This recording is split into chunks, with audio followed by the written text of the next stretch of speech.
Bonjour à tous, bienvenue sur SVM6. Avec ce numéro 74, il me semble, je vais donc vous proposer encore une fois de travailler sur un exercice, modéliser une colonne avec donc des cannelures. Une colonne cannelée. Simple, donc là j'ai fait pour vous faire voir ce que ça donne à peu près, hein, comme ça, j'ai fait donc cet ensemble là. J'ai modélisé aussi cette colonne, j'ai texturé cette colonne avec de texture marbre. Hein. Donc on va voir comment on peut faire des cannelures, comment on peut faire une colonne.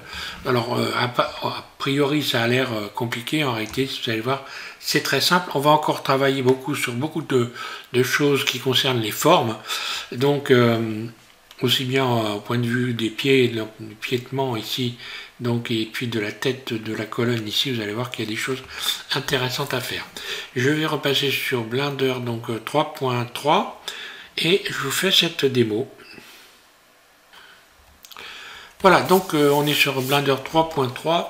Donc vous remarquerez que je fais beaucoup de démos et d'exercices parce que tout est là de toute façon dans la modélisation. Hein. Pas d'exercice, et bien vous n'arriverez probablement jamais à être très performant. Donc il y a des choses, des outils qu'il faut utiliser très souvent et il est bon de faire des exercices. Alors cette colonne va être un bon exercice, vous allez voir. Pour faire ça, tout évident, je suis parti d'un cylindre, hein, bien sûr. J'ajoute un cylindre, je vais passer en mode Edit en cliquant sur Tab. Puis je vais faire une surface S, je vais réduire ici, et ça va me servir à me faire les cannelures. Donc je vais faire un SZ pour l'agrandir, comme ceci. Là. Ensuite vous allez sélectionner les faces qui sont là, puisque de toute façon lorsque vous rajoutez un cylindre, vous avez automatiquement ces faces qui sont là. Hein. Voilà, vous zoomez dessus pour bien voir ce que vous allez faire. Vous allez faire donc un CTRL B pour faire un biseau. Vous bougez légèrement votre souris. Alors attention à ne pas dépasser comme ceci. Voilà, il faut aller comme ceci et faire tourner la roulette de la souris pour rajouter des boucles qui vont donner des courbes ici. Là.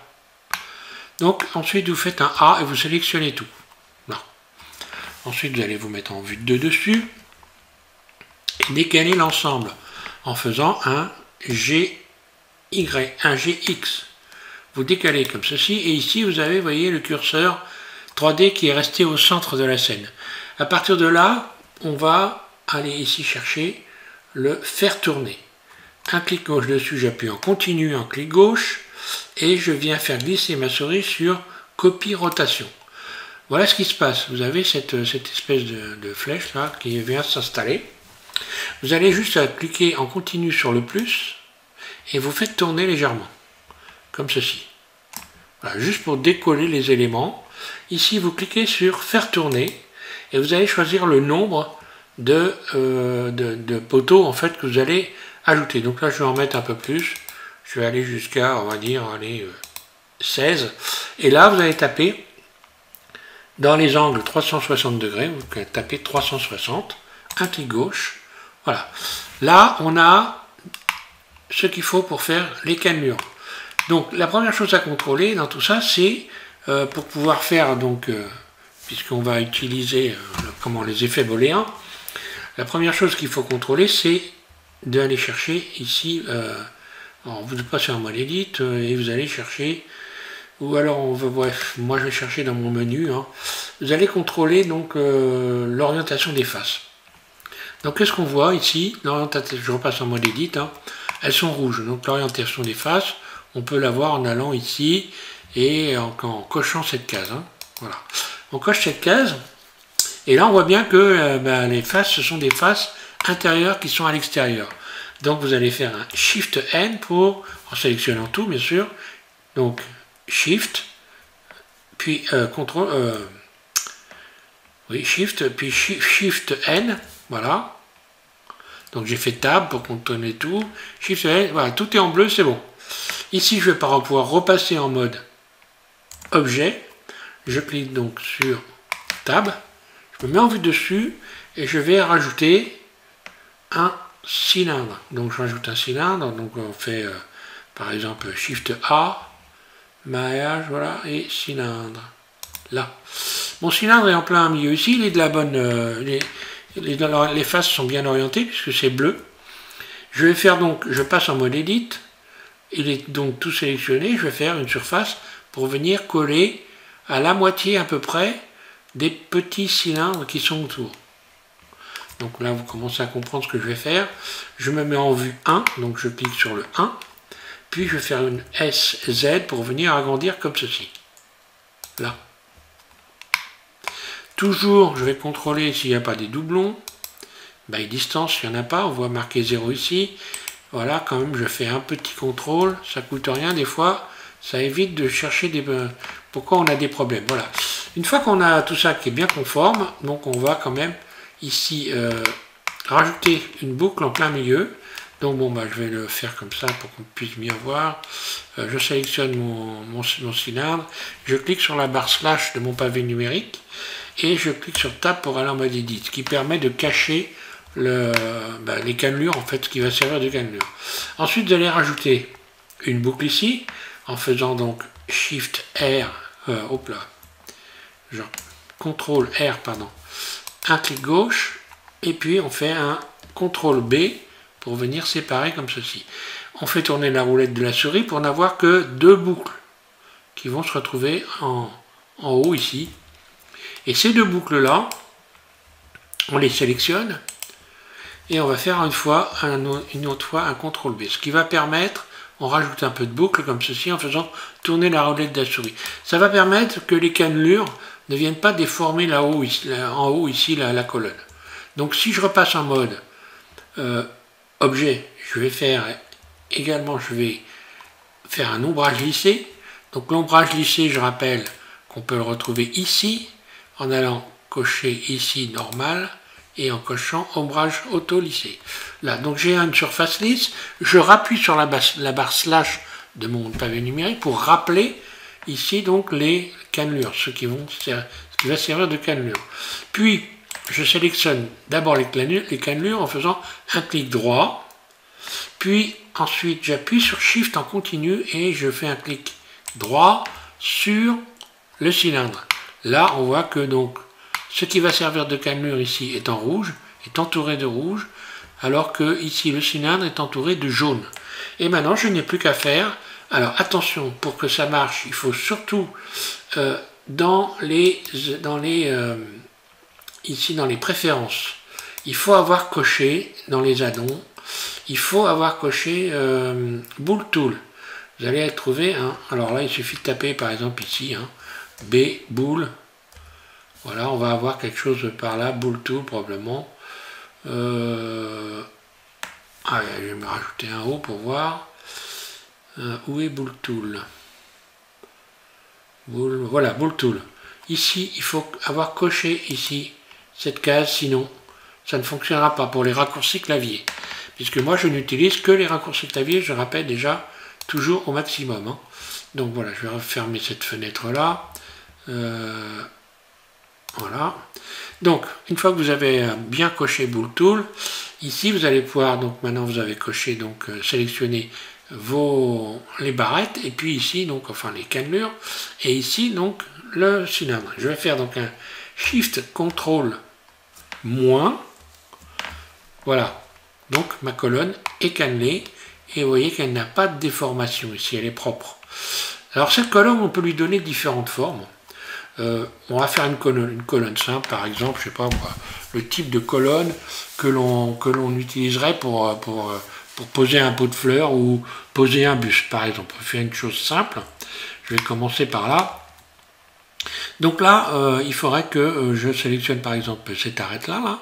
Donc je me mets en mode arête, je clique sur le 2 au-dessus de AZERTY et je vais sélectionner par exemple, ici je vais même peut-être pouvoir enlever une arête, celle-là je vais la dissoudre en faisant X dissoudre pour pouvoir avoir une belle forme là. Dissoudre les arêtes. Voilà, je me laisse une petite place. Alt, un clic droit, je sélectionne celle-là. Puis je vais faire un GZ, je la descends légèrement. Et je vais faire ici une surface S pour venir former comme ceci. Voilà, pour avoir cette forme-là. Puis là, je fais un CTRL B pour venir faire une forme arrondie. Donc là, vous rajoutez, en tournant la roulette de la souris, quelques boucles. Hein. Donc là, on a déjà cette forme-là. Je vais donc en profiter aussi pour revenir ici dans un mode normal à retirer donc là les flèches hein, et ramener mon curseur 3D au centre. Ça, c'est une chose qu'il faut regarder très régulièrement. Le curseur, il faut qu'il soit au centre, c'est mieux. Hein. Shift S, curseur vers origine du monde. S'il n'est pas venu, c'est pas grave. Là, je recommence. Voilà. Donc là, ça me donne ça. En bas, bah, je peux faire exactement la même chose en fait. Hein. Donc là, bah, je vais sélectionner surface, je fais hop là, surface S, CTRL B. Voilà, je ne fais pas tout à fait la même boucle. Puis bah, après, je peux encore faire recommencer par exemple ici. Je vais faire extrude. Là, je rajoute une boucle. S surface et CTRL B. Voilà, je refais une autre boucle un peu plus large par exemple. Ici, bah, je pourrais faire la même chose. Je clique sur le 3 au-dessus de AZERTY, puis je vais faire GZ par exemple. Puis je rajoute une boucle ici. S surface, CTRL. Alors voilà, surface. Hein, donc j'agrandis bien. CTRL B. Voilà, j'ai une boucle peut-être un peu plus importante. Surface. Là, pourquoi pas faire ça comme ça. Puis bah, je peux rajouter évidemment maintenant à la base ici de ma colonne, alors je vais sortir du mode ici orientation des faces. Je sélectionne cette face ici, je clique sur le 3 au-dessus d'AZERTY, je sélectionne ma face en faisant un clic droit, puis bah là je vais l'agrandir un petit peu plus encore, extrude, voilà. Voilà, ici, voilà. Donc j'aurais dû faire une surface ici, surface. Ici je rattrape cette boucle là, surface, CTRL B. Voilà, par exemple.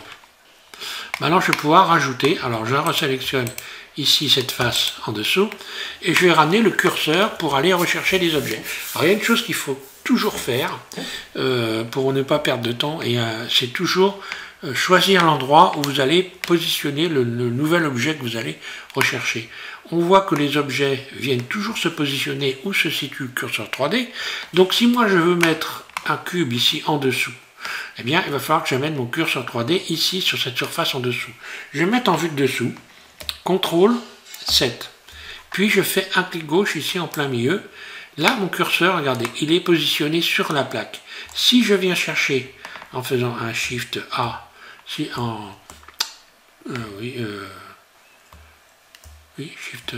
Shift A, oui. Si je viens chercher un cube ici, il est venu se positionner juste là. Je vais en faire un cube d'ailleurs qui va être qui va pas faire partie de la colonne, donc je vais faire tout simplement P, voilà, et puis séparer, sélection, voilà, maintenant j'ai deux objets, donc là je vois bien à travers, hein, je vais faire donc un GZ, je viens me positionner juste en dessous, et maintenant je vais calculer la surface que je veux avoir en faisant un SY, voilà, le bas de ma colonne, hein, et puis un SX, là, voilà, et puis la surface, l'épaisseur GZ, je ne vais pas trop exagérer, hein, faut pas que ça soit disproportionné non plus, hein.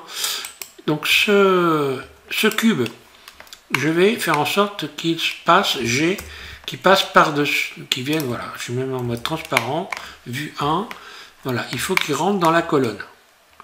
GZ, vous voyez la colonne, on la voit là, hein. Voilà, qui rentre dans la colonne de manière à pouvoir maintenant sélectionner en appuyant sur Shift, donc là j'ai sélectionné le cube, hein. Je sélectionne maintenant la colonne, et cette fois-ci je vais faire un Shift CTRL plus, là. Maintenant tout s'est soudé. Lorsque je reviens ici en mode Edit, tout est soudé. Là. Je vais pouvoir donc maintenant, une fois de plus, faire joujou avec les ici je fais Alt, un clic droit, et je vais faire joujou avec le CTRL B, le biseau.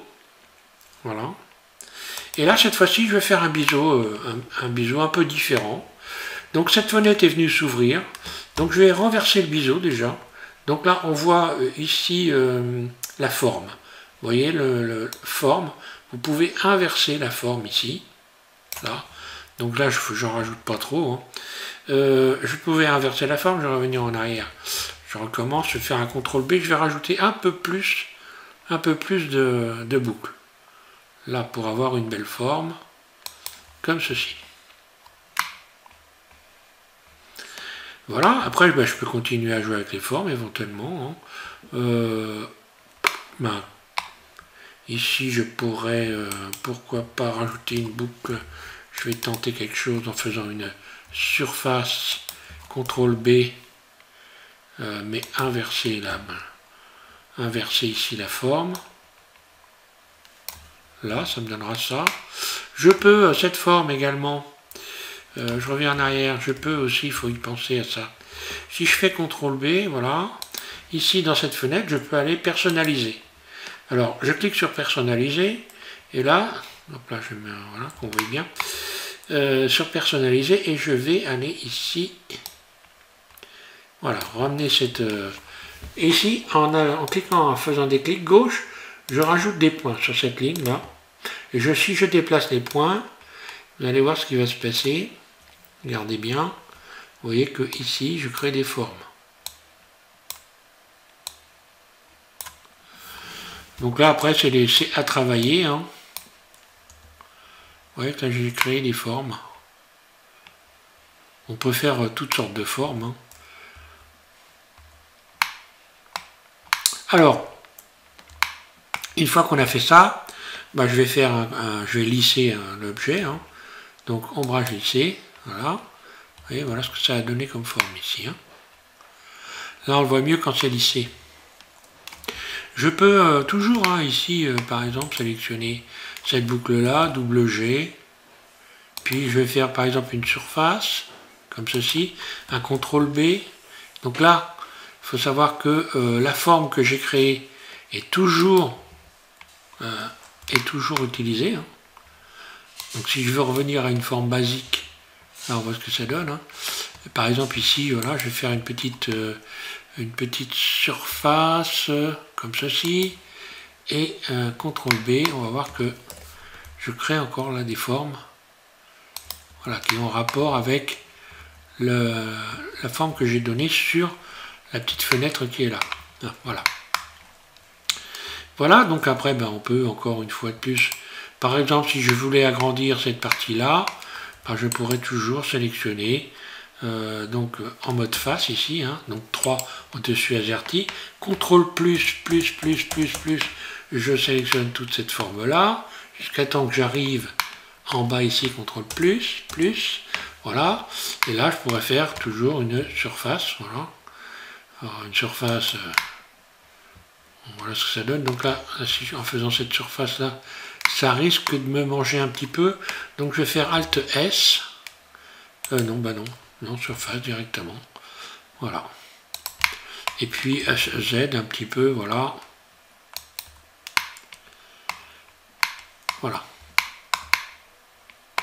je peux lui donner une autre forme à la limite. Maintenant, je peux toujours me mettre en mode transparent. Donc, vue 1, mode transparent, Alt Z, mode vertice 1 au-dessus de AZERTY. Et puis B, comme je n'ai pas mis d'arête en plein milieu de la colonne, je peux toujours modifier la surface globale, comme ceci, et je vais me retrouver avec une colonne. Donc là, côté proportion, on voit bien que ça ne serait pas terrible. Hein. Je peux évidemment l'allonger, je sélectionne tout, SZ, donc je me retrouve avec ces formes-là qui ne seraient pas forcément terribles pour faire une colonne par exemple type égyptienne, CTRL Z, voilà, là ça va bien pour ça. Donc là si je voulais faire une colonne égyptienne, d'ailleurs on va enfin type oui un peu égyptien, on va repartir sur un cylindre et je vais recommencer. Donc je vous refais cette démonstration, mais alors cette fois-ci ça va être beaucoup plus rapide, parce qu'on va voir aussi qu'on peut utiliser pour donner une forme, une autre forme donc à notre colonne, utiliser comment ça s'appelle, le lattice. Donc on a vu dans les précédents tutos, dans les modificateurs, et vous avez donc le modificateur lattice qui se trouve là, qui permet de déformer les éléments donc très très facilement, et donc d'avoir un maillage qui est parfaitement correct. Alors côté impression, je ne sais pas si c'est imprimable, je vais quand même contrôler, mais j'en suis pas vraiment très très certain, vu tout ce que j'ai fait là. Bah on n'est pas si mal que ça, hein. Voilà, on a des phases 0, je vais quand même faire en sorte de nettoyer pour voir, distordu, manifold, et on va faire ça, oui voilà, je suis pas trop mal, hein. Pour faire des impressions ThinFast, ça passe bien, et phase 0, normalement, ça devrait passer suivant les imprimantes, hein. Bon. Après, chacun se voit par rapport à son imprimante, mais c'est imprimable, je pense, hein. Voilà, donc je repars je vais supprimer ma colonne, voilà, donc je vais faire Shift X, supprimer. Alors c'est un bon exercice, hein, de s'entraîner à faire ça, donc ne pas en faire évidemment une, mais en faire plein, c'est supprimer à chaque fois, Shift pour s'entraîner à être de plus en plus performant et ne pas être obligé de réfléchir, donc ça doit venir quasiment instinctif, quoi. Je vais faire donc revenir mon curseur 3D en faisant un Shift S, curseur vers l'origine du monde, puis je vais ajouter Shift A, un cylindre, un clic gauche, puis mon cylindre Tab, je mets en mode Edit, surface S, SZ pour agrandir ici, vue ici, de dessus, 3 au-dessus d'Azerty, je sélectionne cette face-là et cette face-là, CTRL B, voilà, je fais tourner là. Alors là, on voit que, regardez ce qui se passe, CTRL B, évidemment, tout ce que j'ai donné est resté en valeur ici. Donc là, je vais mettre, voilà, tout simplement, je reclique sur super ellipse, ouais, c'est super ellipse, voilà, et donc j'ai donc bien des boucles ici arrondies. Alors est-ce qu'il y a d'autres choses qu'on peut faire là? Oui, pour les formes, je vais ici mettre en plein milieu, voilà, à 0,5, hein. Voilà, voilà, je sélectionne tout à vue de dessus. Je vais donc déplacer en faisant un GX comme ceci. Je déplace et je vais donc ensuite ici cliquer sur copier en rotation. Là. Je fais tourner. Voilà. Là je clique 360. Là je vais en mettre moins parce qu'elles sont un peu grosses. Là voilà. Je repasse en mode Edit. Je sors ici donc du mode voilà, donc là j'ai ça, hein. Je contrôle toujours l'orientation des faces. On voit que les faces ne sont pas du bon côté. Donc je repasse en mode Edit, je clique sur A pour tout sélectionner, puis Shift B, Shift N pour venir remettre les faces du bon côté, donc couleur bleue. Vue de dessus, je vais aller rechercher un cylindre en faisant Shift A et je vais chercher mon cylindre. Un clic gauche, je repasse à mon cylindre en mode Edit, surface. Donc attention à bien modifier les valeurs dans le mode Edit, toujours, sinon il vous faudra faire un CTRL A, puis je vais faire un SZ, comme ceci, là. Je repasse en mode Edit, je vais cacher, j'appuie sur la barre slash de mon pavé numérique, je vais cacher donc ce qui va me permettre de faire des cannelures. Je rajoute une boucle, puis CTRL B, je fais tourner la roulette de ma souris pour n'avoir en haut que 2 boucles. Je vais sélectionner ces boucles-là et en refaire un CTRL B pour venir ici rajouter quelques boucles de manière à solidifier solidifier l'ensemble ici en haut. Je reviens donc, je repasse en mode Edit, je vais pouvoir, en mode objet, pardon, je vais pouvoir ici adoucir, orientation, voilà. Ici, je vais maintenant pouvoir appuyer sur la barre slash pour rappeler mes cannelures, ce qui va me servir de cannelure. Je sélectionne les cannelures, puis ensuite, alors j'aurais dû faire quand même penser toujours à faire un petit contrôle by distance pour voir s'il n'y a pas des doublons. Hein. Je le fais vite fait, mais bon, là je suis sûr de moi, mais bon voilà. Je fais, là il suffit que il faut quand même que je fasse voir les choses correctement, donc c'est ce qu'il faut faire régulièrement. Je sélectionne donc mes barres ici, Shift, je sélectionne ma colonne, puis Shift CTRL A à CTRL moins. Voilà, j'ai marqué donc la colonne ici. Je vais pouvoir maintenant la sélectionner en mode Edit. D'ailleurs, une chose que vous pouvez faire, si vous voulez texturer les cannelures différemment, leur donner une couleur différente, pensez que vous pouvez toujours ici, en cliquant sur le triangle qui est là, créer ici un ensemble, un groupe de vertices en faisant plus ici et en faisant assigner là. Là vous aurez maintenant, si vous désélectionnez tout, hein, je rappelle, si vous désélectionnez tout, vous faites sélectionner et vous récupérez à chaque fois votre sélection. Ça peut éviter évidemment de perdre du temps. Voilà, donc je passe en mode Edit, je sélectionne tout et je fais S. Voilà, j'agrandis ma colonne. Je vais lui donner une forme en haut légèrement plus fine, donc sans exagération encore une fois. Alors là, il y a je crois, il me semble, pour les colonnes, il y a des proportions. Hein, ça fait partie du nombre d'or, je crois, il me semble. Hein. Je ne vais pas dire de bêtises, mais il me semble que c'est ça. C'est-à-dire que c'est des proportions qui sont toujours les mêmes pour avoir une harmonie, en fait. Donc, il est toujours bon de s'intéresser à ça pour voir si on... Alors, à vue d'œil, on arrive aussi à faire très bien les choses, n'est-ce pas? Je sors du mode transparent. Voilà, je peux donc faire maintenant, par exemple, je pourrais faire un SZ, là. Puis un S pour faire une surface, pour venir légèrement déformer ma colonne. Et là, on voit que, bon, j'y suis allé un peu fort. Hein. Faut vraiment pas trop exagérer. S. Là, je pense que je devrais pas être trop mal dans l'aspect de ma colonne. Voilà, donc toujours pareil. Hein. On va pouvoir sélectionner, vous pouvez toujours sélectionner ici cette boucle-là, ou en enlever une ici en faisant donc un X dissoudre les arêtes. Double G, voilà, surface, et là je vais donner une forme en faisant un CTRL B, je vais donner une forme un peu différente, donc je rajoute des boucles, ouais, ça je vais garder ça, mais je pourrais donner une autre forme, hein.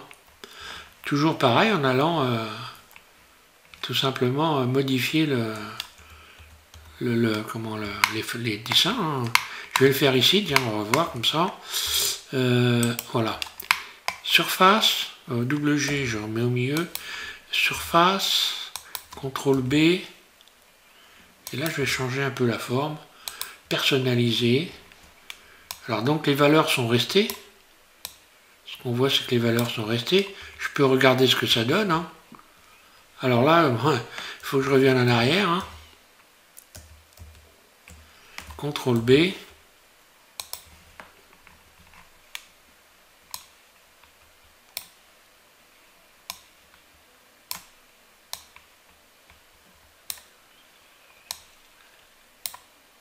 Je peux rajouter des...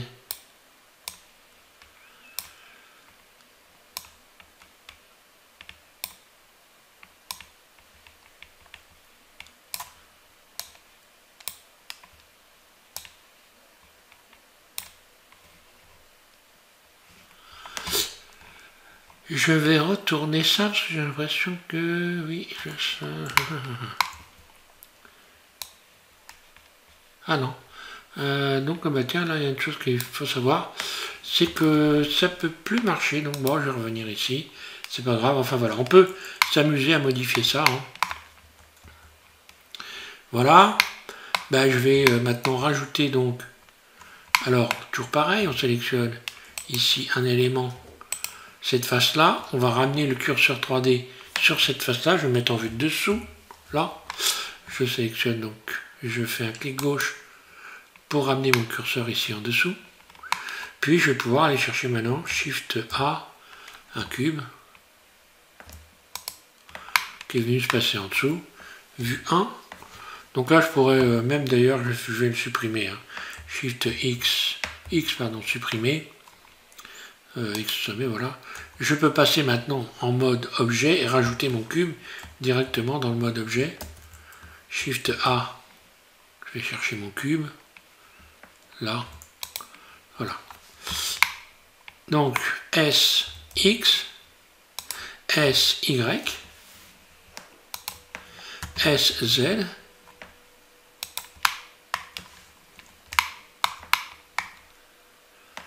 je vais le faire rentrer légèrement dedans, G, Z, là, et puis bah, extrude, je vais recommencer par exemple, extrude, pourquoi pas, ici, ensuite je sélectionne le tour ici, extrude surface, donc ES, un clic gauche, et Alt S, pour obtenir ça. Et après, je peux sculpter les bords. Alors, CTRL B.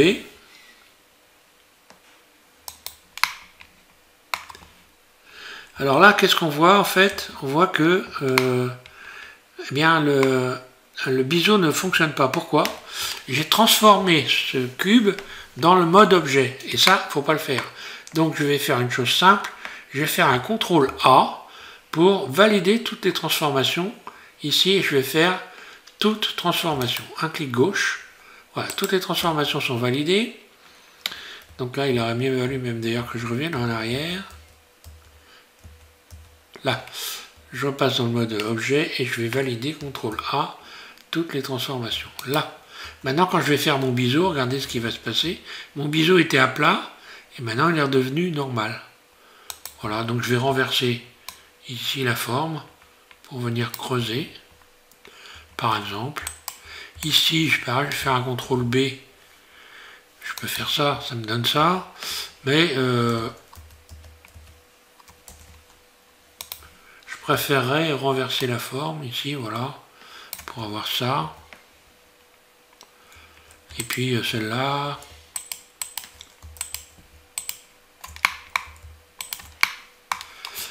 CTRL B.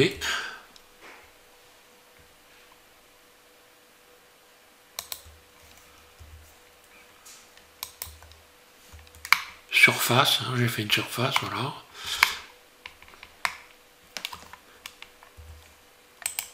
Alors je vais lui donner évidemment ici une origine, hein, définir origine vers géométrie, de manière à ce que maintenant quand je vais faire des transformations, si je fais une surface, voilà, que ça puisse se faire correctement. Voilà. Bah, ce cube, je pourrais parfaitement m'en servir pour le haut, par exemple, pourquoi pas. Je vais faire un Shift D, G, Z. Une rotation R, Y, 180 degrés. G, Z, je vais le faire légèrement pénétrer à l'intérieur ici. Puis modifier évidemment sa surface, S. G, Z. Puis pour que ça ne soit pas complètement le même, je vais faire un SZ, donner une épaisseur, GZ. Là. Donc là, maintenant je vais pouvoir donc sélectionner ces deux pièces. Puis en dernier, la colonne. Et je fais un Shift CTRL plus. Là. Tout est soudé normalement. À partir du moment où cette partie-là, CTRL L, alors donc, elle ne s'est pas soudée simplement parce que je reviens en arrière, ça n'était pas rentré GZ dans la colonne, là. Normalement maintenant, ça devrait être bon. CTRL plus, CTRL L, Et voilà, donc là tout est dans une seule pièce. Donc je vais sortir de l'orientation des faces, et voilà, j'ai une colonne. Donc ma colonne maintenant, je les ai fait tourner simplement. Pour ceux qui veulent faire mumuse à rajouter des colonnes, ben voilà, hein. Il suffit donc de passer en mode Edit. Je sélectionne tout, A, je vais faire un GX pour déplacer ma colonne, et je vais utiliser ici l'outil à faire tourner, là. Donc là, je vais enlever, évidemment, j'en mets beaucoup moins. Je diminue cette valeur. Et pareil, ici, je vais mettre 360 degrés. Là. Voilà. Je me retrouve avec 5 colonnes. Je n'ai plus qu'à 5 colonnes à la une, évidemment. Pour ceux qui ont un peu de bouteille. Voilà. Je vais faire un GZ pour venir. Alors, si je voulais mettre pile poil, ici, mes colonnes sur, ici, le centre de la scène.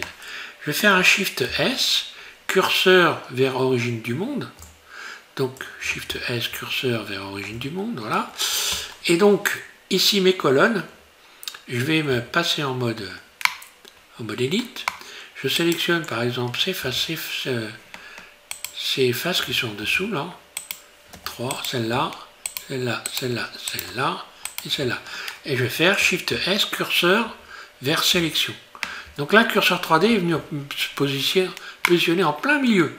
Je n'ai plus qu'à passer ici en mode objet et faire déterminer que le curseur 3D, c'est l'origine de mes colonnes. Donc, objet définir vers curseur 3D, là. Donc on voit bien que l'origine ici est venue se positionner à cet endroit-là. Je ramène mon curseur 3D Shift S vers le centre du monde. Voilà. Il y est, ah oui d'accord. Et je fais Shift S, je vais sélection vers curseur. Et là, je suis absolument certain, vue 1, d'être positionné au-dessus de l'axe X, on voit ici. Hein. Voilà, je n'ai plus qu'à rajouter un Shift A, je rajoute ici un plan. Je vais faire, tiens, on va faire une surface multipliée par 50. Alors, S multiplié par 50. Et voilà, ça donne. On peut aussi utiliser le pavé numérique pour agrandir des volumes, des surfaces, etc. etc. Là. Maintenant, si je voulais, donc, par exemple, comment texturer mes colonnes. Donc là, j'ai ma plaque. Bon, je vais l'extruder. Je vais faire un truc à peu près propre. Hein. Extrude, voilà. Je vais lui donner vite fait une couleur brillante noire. C'est ce que j'ai fait pour la plupart des trucs. Hein. J'enlève la rugosité. Ici, j'augmente le métallique. Voilà, je me retrouve sur du noir. Ici, d'ailleurs, je peux même ici, allez, hop. Voilà, mettre du noir. Voilà, et augmenter le spéculaire. Donc, à savoir que, rappelez-vous que j'ai moi toujours ici en fond d'écran mon image Forest EXR, hein, donc une image de fond d'écran que j'ai toujours en permanence. J'ai expliqué dans les premiers tutos comment il fallait faire, donc je ne vais pas recommencer, hein, bien sûr. Ici, alors, je sélectionne mes colonnes et je vais texturer une colonne. Ici, je vais en mode Edit, je sélectionne un élément d'une colonne. CTRL L, je sélectionne donc toute ma colonne. P, je fais une nouvelle sélection. Là. Quand je repasse en mode objet, j'ai cette colonne qui est donc toute seule et je vais la texturer. Alors, il vaut mieux les faire les unes après les autres pour les texturer, pour pas qu'elles se ressemblent forcément. Hein. Donc, le truc le plus simple à faire, pas trop se casser la tête. On va ici, donc on clique sur le matériau ici. On fait nouveau. Un clic gauche donc sur nouveau. Ici dans couleur, le point jaune, un clic gauche dessus et vous allez chercher texture d'image.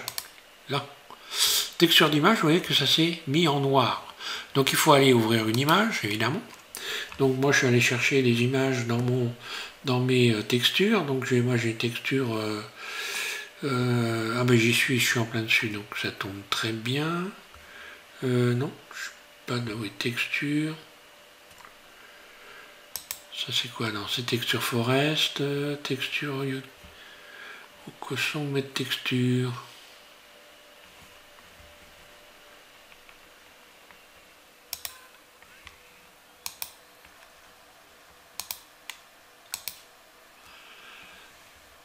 Normalement je devais les avoir là. Pourquoi elles sont sautées?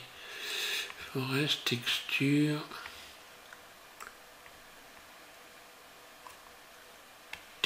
Tiens, pourquoi j'ai pas mes textures Blender?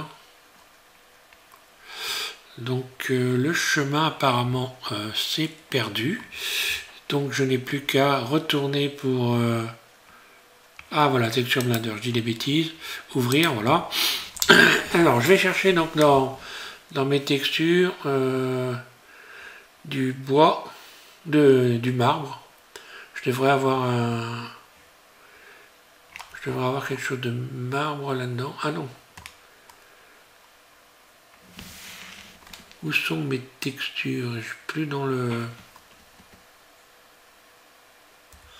Oui, je viens de comprendre mon problème, en fait, voilà. C'est parce que j'ai habitué à me servir des dossiers ici. Et en fait, je sais pas pourquoi, c'est changé de... Il y a eu un petit... ça change tout seul, des fois, on sait pas. Alors, donc je dois avoir un truc marbre quelque part par là.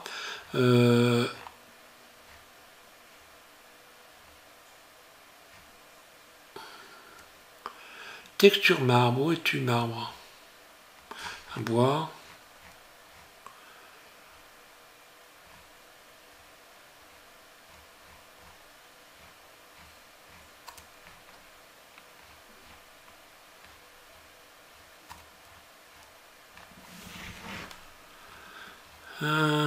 Cuir.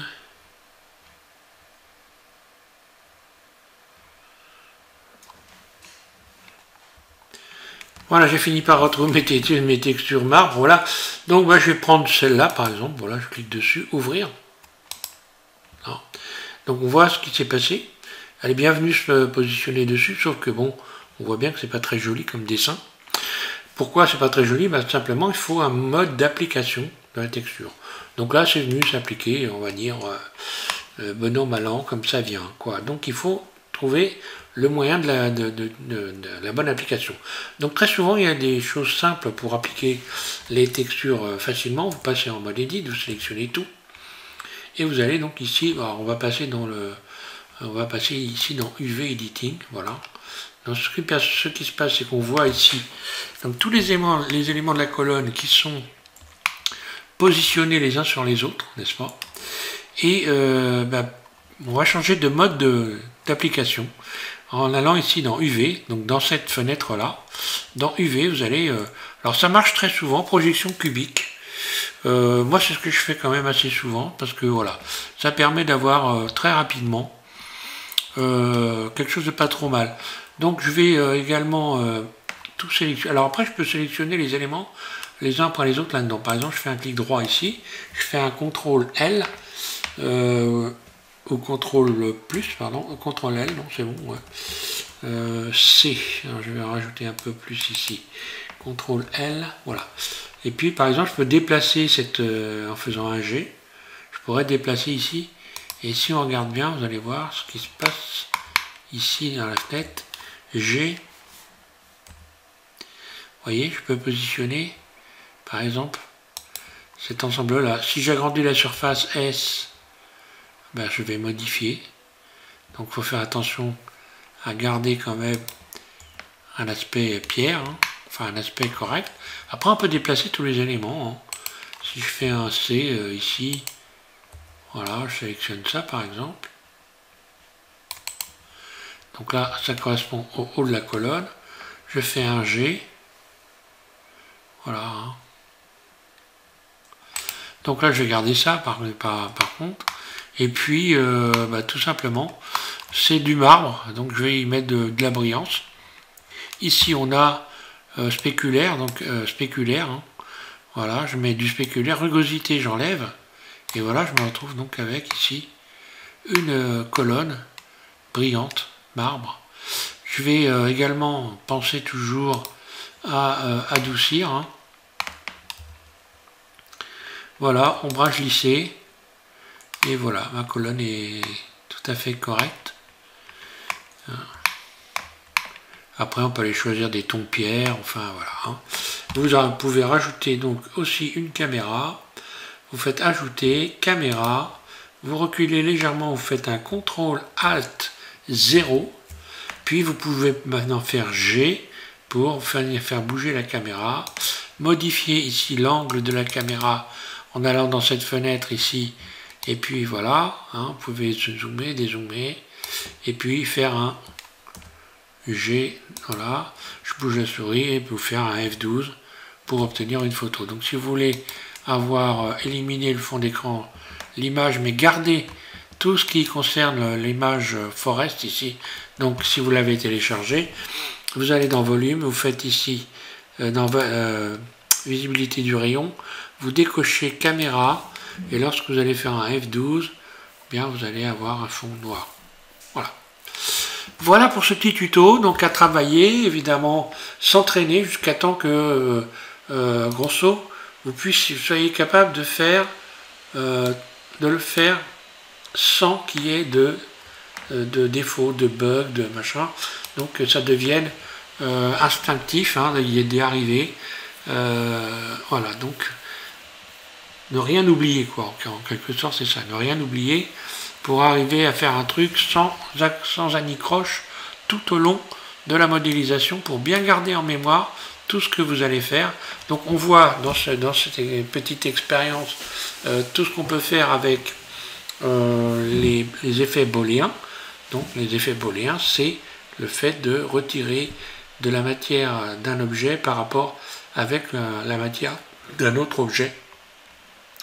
Et donc là les cannelures que l'on a fait avec donc les cylindres allongés. Voilà. Merci à tous de suivre SVM6 et puis prochainement vous aurez un autre tuto, peut-être un autre exercice ou peut-être je passerai je vais rajouter peut-être, je le dis toujours, mais bon ça va dépendre de ce que je pense qu'il faut travailler. De toute façon je vais faire donc la liste ici des modificateurs va être donc réalisé dans cette série de manière exhaustive, parce qu'il faut faire il va falloir que je fasse donc tous les modificateurs. Voilà, merci, bon courage. Donc là, si on regardait ma colonne, vite fait avant de commencer, avant de finir, on voit bien que la base ici, bon, l'épaisseur, c'est pas terrible. À vue d'œil, comme ça, je me dirais que si je vais corriger des choses, j'irai rechercher la base ici, mode transparent Alt Z, B, j'irai rechercher ça, la base, là, voilà. Et je ferai peut-être un SZ pour venir ici un peu légèrement mode transparent, pardon. Désolé, vue 1. Je suis pas en mode transparent, Alt Z, voilà. B, je sélectionne toute la base. Je vais sélectionner la base. Oui, SZ.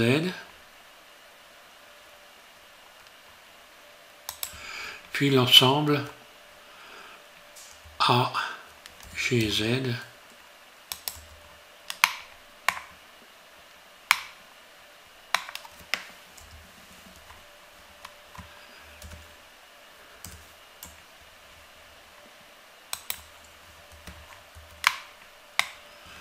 Voilà, là ça serait un peu mieux, j'ai envie de dire. Enfin voilà, c'est un peu trop plat là. Allez, merci à tous de suivre SVM6. Et puis entraînez-vous bien, faites des exercices, petite colonne, grande colonne, etc. Voilà, on a vu d'ailleurs, pour ceux qui ont suivi, j'ai fait voir comment on faisait des volutes. Si vous regardez SVM6 violon, j'ai modélisé un violon. Dans ce violon, vous allez, à un moment dans la série de tutos, vous avez des explications pour modéliser des volutes, c'est-à-dire qui vous permettent aussi ici de faire des colonnes type grecques, les colonnes grecques avec toutes les volutes qu'on retrouve dessus. Ça peut vous permettre de vous amuser à réaliser des colonnes aussi avec des volutes. Voilà, merci. Bon courage.